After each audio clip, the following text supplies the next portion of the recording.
Cam Jansen and the Mystery of the Stolen Diamonds, Chapters 3 and 4. Chapter 3. Cam sat down on the bench. She ran her fingers through her hair. Cam had what people called bright red hair, even though it was more orange than red. Eric's hair was dark brown. "Do you think they'll catch him?" Eric asked. "It shouldn't be too hard," Cam said. "Almost everyone between here and the other end of the mall saw which way he went." Eric was still feeding Howie. "Are you almost finished?" Cam asked. "Almost." "Good. Then we can go ask those two old women what happened inside the jewelry store." Eric took the bottle out of Howie's mouth and set it down on the bench. He held Howie against his shoulder and patted his back. Howie burped. "Okay," Eric announced. "We're ready." Eric carried Howie, and Cam pushed the carriage. They went over to the next bench. "My, what a cute baby," the woman with the cane said. "Is it a boy or a girl?" "Boy." The woman looked straight at Howie and asked, "Where's your mother, little boy?" "He doesn't talk yet," Eric told her. "Oh."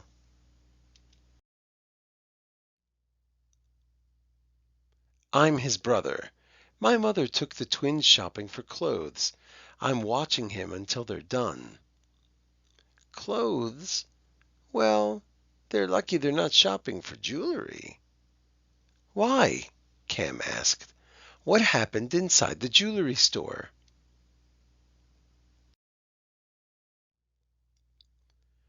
The woman put her hand to her cheek. She shook her head slowly. "Oh, it was horrible. We were there when a man came in and pointed a gun right at Mr. Parker. 'Diamonds,' he said. 'Every loose one you got.' Mr. Parker gave him a whole pile of small diamonds, you know, the kind he uses to make earrings. The man took them all. Then he made Mr. Parker lie face down on the floor. Isn't that right, Esther?" "Yes," the other woman said, nodding her head.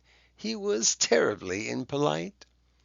"Then," the first woman went on, "he pointed his gun straight at us. He didn't dare talk to us the way he talked to Mr. Parker. He didn't rob us either.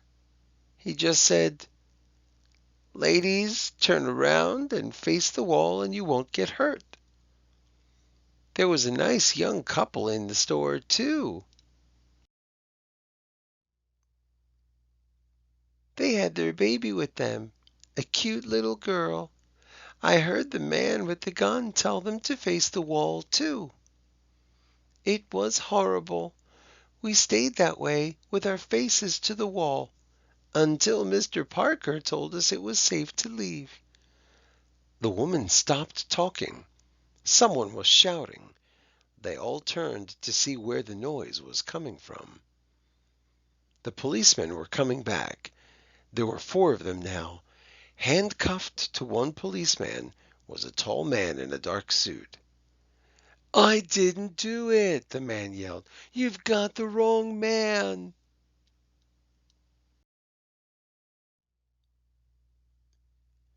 "We'll let Mr. Parker decide that," the policeman said. Cam was all excited. "That's him! They got him! That's the man who ran out of Parker's. I remember that mustache, that dark suit, and that ugly green tie."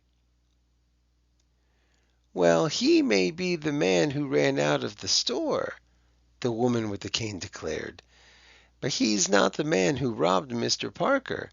Is he, Esther?" "No, that's not him. I'm sure of it."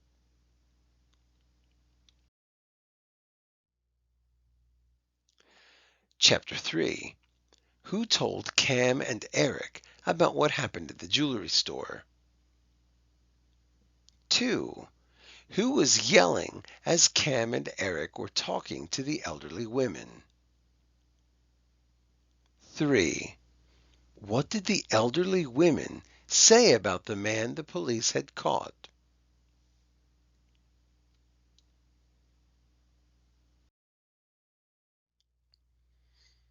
Chapter 4. Cam and Eric went back to their bench and sat down. Eric put Howie in the carriage and rocked him to sleep. "Do you think those women are right?" Eric asked. "Do you think the police caught the wrong man?" "The whole thing doesn't make sense," Cam said. "Whoever robbed the store pointed his gun straight at those women. They should know what he looks like. But if they're right, and the man isn't the thief, why did he run like that?" "Maybe you were wrong. Maybe he's not the man we saw running." "Oh, he's the man all right," Cam said. "The man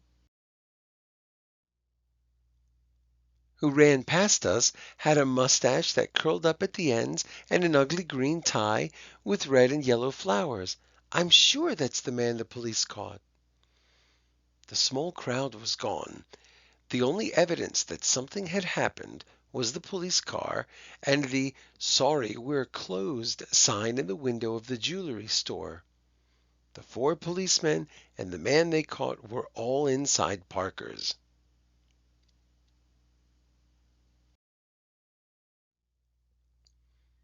Cam got up on the bench.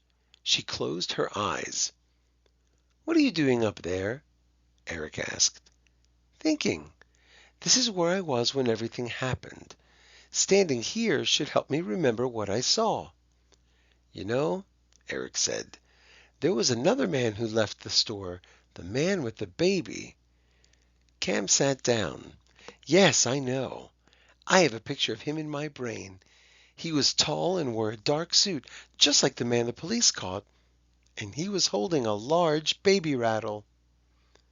Cam thought for a moment. Then she went to the front of Howie's carriage and opened the insulated bag. Cam spoke slowly, as if she were talking and thinking at the same time. "There was something strange about that couple. Your mother packs this whole bag when she takes Howie somewhere. That couple had a baby too, but all they brought along was a rattle." Cam stopped talking. Something was happening inside the store. Mr. Parker came to the window and turned the closed sign around. The other side of the sign said, "We're open. Come in and browse." The door opened. The policeman came out with the man they had caught. He was no longer handcuffed. They spoke to him for just a moment. Then the man walked away. He walked past Cam and Eric and out the nearest exit. He smiled as he walked by. "They let him go," Cam said. "Yeah, but did you see which way he went?" Cam looked at Eric. They were both thinking the same thing. Before, when he was in such a rush, he went that way. Eric pointed to the center of the mall.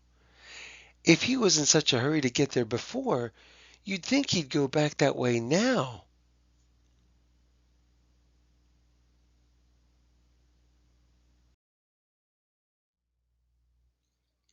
"Yeah," Cam said, "but he's going in the other direction, and it's the same way that couple went. Something strange is going on. Come on, let's follow him." "But what about Howie?" "Bring him along."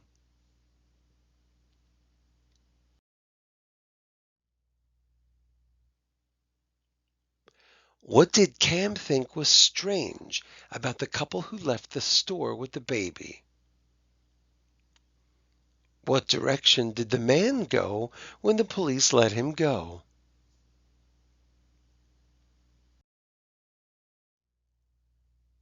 To be continued.